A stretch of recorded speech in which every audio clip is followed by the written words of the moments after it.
Hi friends, welcome back to our channel Mamoni's কিচেনে। আপনাদের সবাইকে স্বাগতম। আজকে আমরা আবার চলে এসেছি একটা নতুন ভিডিওর সাথে। আজকে আমরা বানাতে চলেছি ধোকার ডালনা। তো এখানে আমরা মটর ডাল ভিজিয়ে মিক্সিতে পেস্ট করে নিয়েছি। এর মধ্যে দেওয়া আছে হলুদ, চিনি, নুন, হিং আর লঙ্কা কুচি। এটাকে এখন আমরা কড়াইতে নেড়ে নেব। এই পেস্টটাকে এবার আমরা কড়াইতে দিয়ে নিচ্ছি, দিয়ে সুন্দর করে নেড়ে নেব। এবার এই পেস্টটাকে ভালো করে কড়াইতে নেড়ে আমরা নামিয়ে নেব। তো আগে এটাকে নেড়ে নিচ্ছি ভালো করে। এবার আমরা ঢাকনাটা খুলে দেখে নেব এটা কষানো হয়ে গেছে কিনা। হ্যাঁ, দেখতেই পাচ্ছেন ডালটা শুকিয়ে গেছে, মানে কষানো হয়ে গেছে। এবার আমরা এটা কড়াই থেকে প্লেটে ঢেলে নেব। আমরা কষানো ডালটা কড়াই থেকে প্লেটে ঢেলে নিয়েছি। প্লেটটায় প্রথমে ভালো করে তেল লাগিয়ে নিতে হবে, নয়তো এটা কাটার পর জিনিসটা উঠবে না। ওর জন্য আমরা একটা প্লেটটার মধ্যে ভালো করে তেল মাখিয়ে ডালটা ঢেলে নিয়েছি। ডালটা একটু পাকার তলায় রেখে ঠান্ডা করে তারপর আমরা এরকম শেপে কেটে ভেজে নিয়েছি। এরপর আমরা রান্নাটা শুরু করব। তার জন্য এখানে আলু কেটে নিয়েছি, আছে পেঁয়াজ কুচি, এখানে আছে রসুন বাটা, আদা বাটা, লঙ্কা গুঁড়ো, হলুদ গুঁড়ো, কাশ্মীরি লঙ্কার গুঁড়ো, নুন, চিনি, কাঁচা লঙ্কা চিরা, আর ফোড়নে আছে গোটা গরম মশলা, জিরে, তেজপাতা, শুকনো লঙ্কা। চলুন এবার রান্নাটা শুরু করা যাক। আমরা গ্যাসে কড়াই বসিয়ে দিয়েছি। এবার কড়াইটা গরম হলে আমরা এখানে তেল ঢেলে নেব।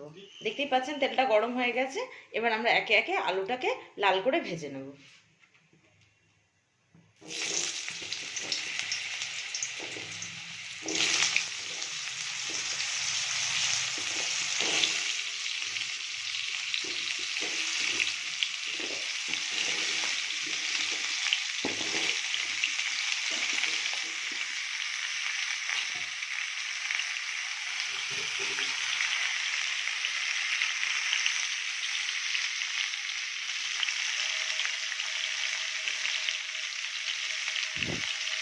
আলুটাকে এবার আমরা লাল লাল করে ভেজে নেব।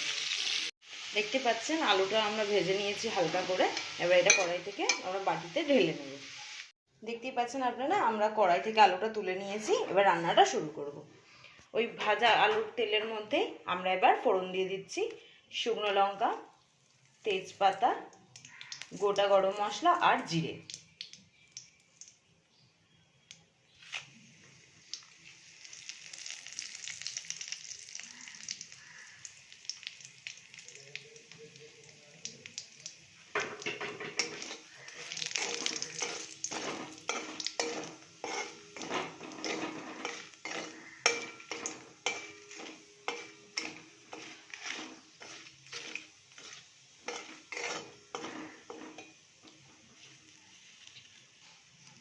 একটু চিনি দিয়ে দিলাম ফোড়নে।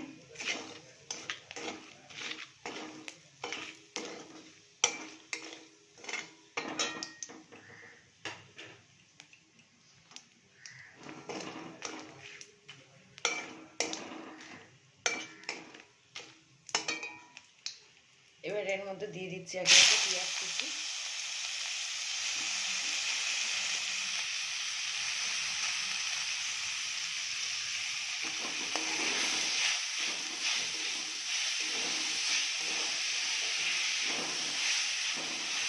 পেঁয়াজটা আমি চপারে কেটে নিয়েছিলাম, তাই এতটা মিহি হয়েছে।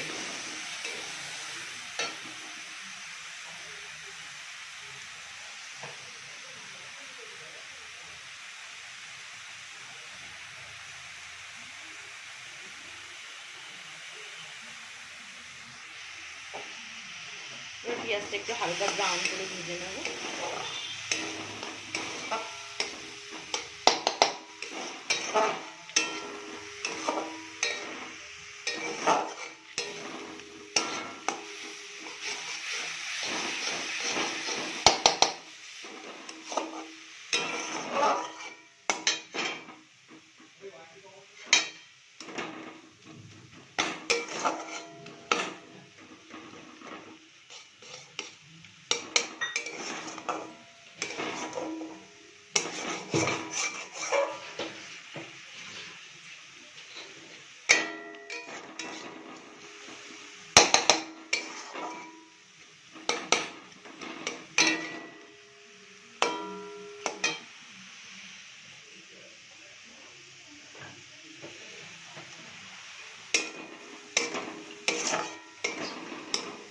এবার এর মধ্যে দিয়ে দিচ্ছি টমেটো কুচি।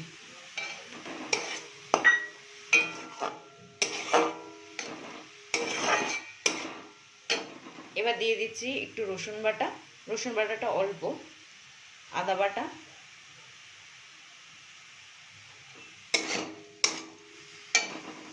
এবার দিচ্ছি একটু পরিমাণ মতো নুন, একটু হলুদ গুঁড়ো, একটু লাল লঙ্কার গুঁড়ো আর কাশ্মীরি লঙ্কার গুঁড়ো, আর দিচ্ছি চেরা কাঁচা লঙ্কা দুটো।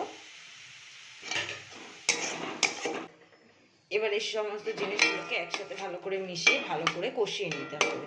তো আমরা এবার এটাকে একটু ঢাকা দিয়ে রাখছি। এবার ঢাকনাটা খুলে দেখে নেব এইগুলো কষানো হয়েছে কিনা। দেখতেই পাচ্ছেন কষানো হয়ে গেছে, তেল ছেড়ে গেছে। এবার এর মধ্যে আমরা ভেজে রাখা আলুগুলো দিয়ে দেব।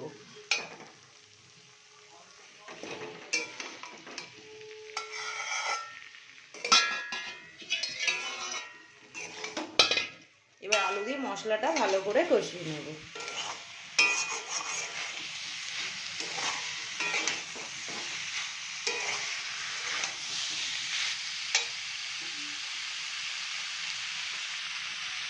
আলু আর মশলাটা যতক্ষণ কষানো হচ্ছে ততক্ষণ আমরা পাশের ওভেনে একটু গরম জল করে নেব।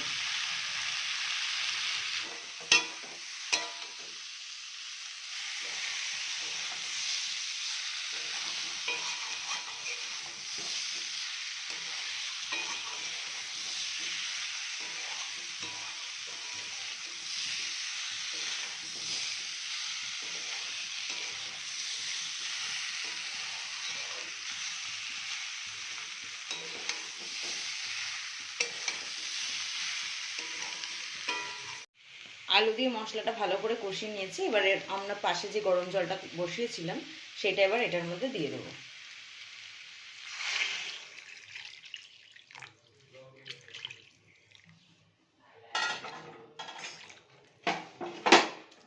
আচ্ছা, গরম জল দেওয়ার একটাই কারণ, আলুটা তাড়াতাড়ি সিদ্ধ হয়ে যাবে। এবার এটা আমরা ঢেকে দেবো যাতে আলুটা তাড়াতাড়ি সিদ্ধ হয়ে যায়। দেখতে পাচ্ছেন আমাদের আলুটা সিদ্ধ হয়ে গেছে। জলটা একটু বেশি দিয়েছি কারণ ধোকাগুলো যদি এটার মধ্যে দিই ঝোলটা টেনে নেবে। তো একে একে ভাজা ধোকাগুলো এর মধ্যে দিয়ে দিচ্ছি।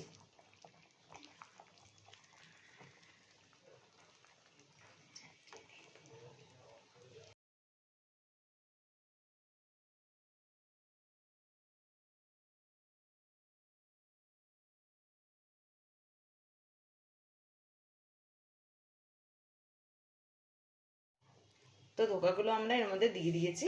ধোকার মধ্যে একটু ঝোলটা ঢুকুক আর একটু ফুটে যাক, তারপর আমরা এটাকে নামিয়ে নেব। দেখে নেব ঝোলটা কতটা ফুটেছে। ঝোলটা ভালো মতো ফুটে গেছে, ধোকাগুলোর মধ্যে হয়তো ঝোল ঢুকে গেছে। তো আমরা এবার এটাকে নামিয়ে নেব, নয়তো পুরো ঝোলটা টেনে গেলে শুকিয়ে যাবে একদম। আর আমরা মাঝখানে ঢাকনা খুলে একটু গরম মশলার গুঁড়ো ছড়িয়ে দিয়েছিলাম উপর থেকে স্বাদের জন্য। আর আপনারা চাইলে এটা নিরামিষ করেও করতে পারেন, পেঁয়াজ রসুন আদাটা স্কিপ করতে পারেন। তো এটা আমার হয়ে গেছে। এবার আমরা এটা গ্যাসটা অফ করে দেবো আর এটা নামিয়ে নেব। আমাদের ধোকার রেডি এবং বাটিতে আমরা ঢেলে নিয়েছি। তো রেসিপিটা অবশ্যই আপনারা বাড়িতে ট্রাই করবেন। যদি ভালো লেগে থাকে আমাদের রান্নাটা প্লিজ সবাই কমেন্ট করে জানাবেন। আর চ্যানেলটাকে প্লিজ সবাই সাবস্ক্রাইব করে দেবেন, লাইক করে দেবেন, শেয়ার করে দেবেন।